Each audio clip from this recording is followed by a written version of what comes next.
बोलो कि ना, चलो बोलो अभी बोलो कि ना।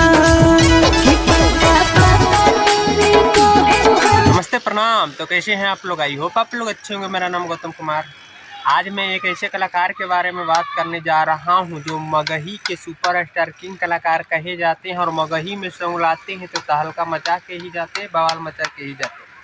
जैसे कि ये फोटो में देख सकते हैं। फोटो देखने के बाद तो कोई चेहरे के मुमताज नहीं की सुपरस्टार किंग कलाकार कहे जाते हैं। इनका नाम आशीष यादव है। इनका एक सॉन्ग रिलीज किया गया है, JPG एंटरटेनमेंट से रिलीज किया गया है 2 वीक पहले, जो अभी 42 नंबर पे ट्रेंड कर रहा है। जैसे कि देख सकते हैं, सॉन्ग का टाइटल है पापा पापा कह छोड़ा तोरा बेटा वारे। ये सॉन्ग का बोल है कि पापा पापा कह छोड़ा तोरा बेटा वारे,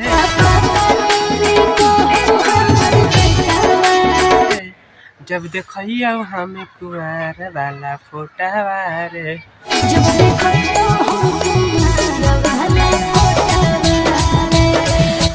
आई होप आपको सॉन्ग अच्छा लगा हो तो लाइक सब्सक्राइब शेयर करें। मिलते हैं नेक्स्ट ट्रेंड सॉन्ग के साथ, तब तक के लिए बाय।